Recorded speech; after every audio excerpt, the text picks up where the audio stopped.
Pagkatapos ko nga magsampay dyan ay lumabas kaming dalawa ng asawa ko para mamili ng kulang sa lulutuin ko. At medyo nakabusangot pa nga yung pagmumukha niya dyan kasi ayaw niya nang lumalabas pag mainit. Pero hindi naman mainit ngayon, medyo makulimlim. Bumili nga kami sa labas ng subdivision namin ng sweet corn at butter. Buti na abutan ko pang bukas, magsasarado na kasi mag-aalauna na. Dito nga ay pauwi na kami at medyo umaambon pa nga. Sabi ko sa asawa ko medyo bilisan niya kasi baka maabutan kami ng ulan. At pagkadating nga namin ay agad ako nag-prepare ng lulutuin ko. Nilinisan at hinugasan ko na rin to. Hindi na nga to pala fresh kasi ilang araw na to sa alala ko dati dumayo pala ako sa Pangasinan para mamili ng seafood, mga isda. At may nabilan nga akong isang babae. Nagtanong ako kung magkano yung kilo ng bangus. Ang sabi niya 100.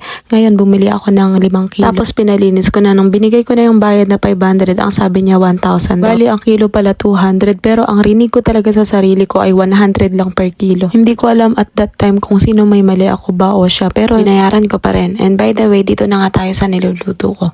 Medyo pinakuluan ko lang ng konti yung patatas. At itong sweet corn na ilalaga ko ng matagal. Lalagyan ko na rin to ng konting coke at asin. Para sa paglaga pa lang, kumapit na yung lasa niya. Hindi po ako eksperto sa pagluluto, napapanood ko lang din. At dito nga, habang nagpapakulo ako, ay pinakain ko na rin yung anak ko. Habang nagpapakain nga ako, ang dami ko sa kanyang pangako. Pupunta kami sa playground, pupunta kami sa park, sa beach. Kasi pag hindi siya kumain, hindi siya makakapunta sa mga lugar na yun. Ilagay na nga ako dito ng butter, bawang, sibuyas, at tomato paste. Medyo toasted na nga ang tomato paste, nilagay ko na yung patatas, sweet corn, paminta, magic sarap, konting coke. Halu-haluin lang nga ng konti at lalagyan ko na rin ng asukal at asin. Konting sabaw at toyo. Ilagay ko na nga rin dito yung hipon at tinalo-halo ko lang at nilagyan ko na nga rin ng parmesan cheese. Konting pakulo na nga lang to at nilagyan ko na rin ng lemon, pampatanggal ng lansa at celery. Sa wakas, tapos na rin ako magluto. Mag-aalas 2 na nga to ng hapon at ngayon pa lang kami makakakain din. Nakatipid kami ng umagahan. At habang nagsasalo-salo nga kaming kumain dito, ay nagpapahula yung kapatid ko. Hulaan daw namin kung magkano yung laman niya sa bangko at kung sino yung mananalo merong 400 pesos. At ako nga yung nakahula dahil sabi niya 400 pesos, ngayon hinulaan ko 4,000. At ako nga yung nanalo dito. At ewan ko ba lagi ako nananalo sa mga palaro. Sabi ni mama swerte daw ako kasi dati may sakit siya. Nag-agaw buhay habang pinagbubuntis niya ako. Doon ako nag-umpisang maniwala. Pero ganun pa man, kailangan magsumikap tayo para sa sarili natin. Nang makamit natin ang ating mga pangarap. O siya, nakalimutan ko kayong alokin. Let's eat guys!